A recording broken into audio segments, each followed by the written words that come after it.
நம் நாட்டுடன் மோதல் போக்கை கடைபிடித்து வரும் வங்கதேசத்தின் கதையை முடிக்க மத்திய நிதியமைச்சர் நிர்மலா சீதாராமன் மூலம் பிரதமர் மோடி திட்டமிட்டிருப்பதாக புதிய தகவல் வெளியாகியுள்ளது. அது அப்படி என்ன திட்டம்? அந்த திட்டம் எப்படி வங்கதேசத்தை பாதிக்கும் என்பது பற்றிய விவரத்தை பார்க்கலாம். அண்டை நாடான வங்கதேசம் நம் நாட்டோடு மோதலை கடைபிடித்து வருகிறது.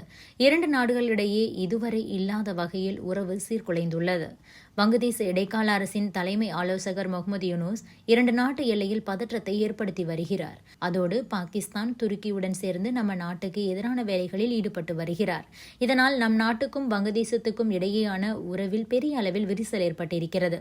அதோடு வங்கதேசம் நம் நாட்டோடு நேரடி மோதலுக்கு தயாராகி வருவதாக சொல்லப்படுகிறது.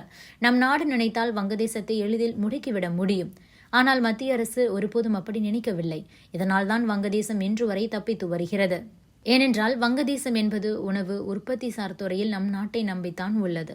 கடந்த 2022-23 ஆண்டில் நம் நாட்டுக்கும் வங்கதேசத்துக்கும் இடையே 16 பில்லியன் அமெரிக்க டாலர் அளவுக்கு வர்த்தகம் நடந்திருக்கிறது.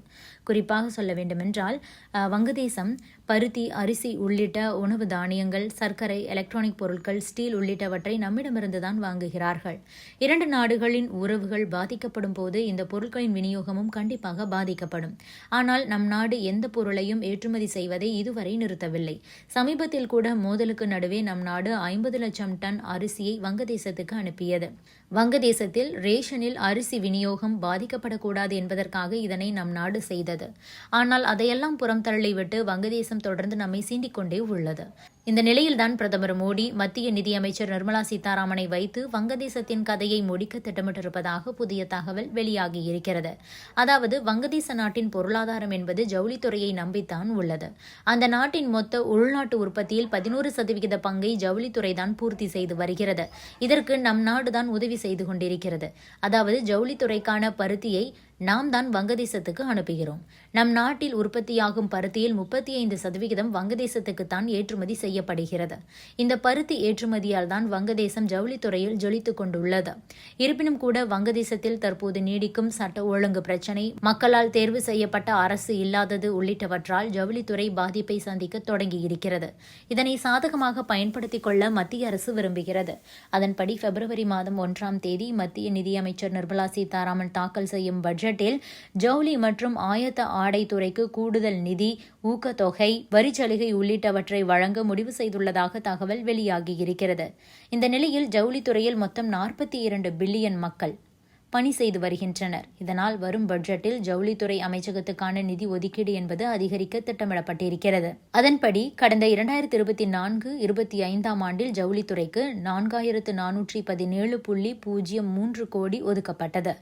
வரும் பட்ஜெட்டில் இந்த நிதி ஒதுக்கீட்டை 10% முதல் 15% வரை உயர்த்த மத்திய அரசு திட்டமிட்டுள்ளது.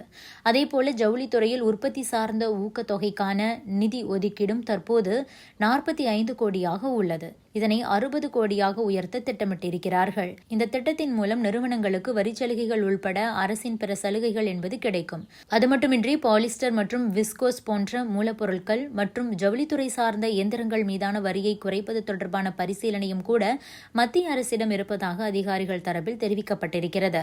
ஃபைபர் மீதான இறக்குமதி வரி என்பது நம் நாட்டில் 11% முதல் 27% உள்ளது. ஆனால் வங்கதேசத்தில் இது 0 உள்ளது. இதனால் அந்த வரியையும் குறைப்பது பற்றி மத்திய அரசு ஆலோசித்துக் கொண்டிருக்கிறார்களாம்.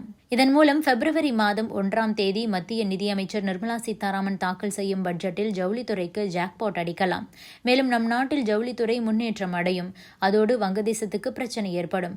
ஏனென்றால் இப்போதே வங்கதேசத்திலிருந்து ஜவுளியை இறக்குமதி செய்யும் அமெரிக்கா உள்ளிட்ட பிற நாடுகள் நம் நாடு மற்றும் வியட்நாமை நோக்கி செல்கின்றன.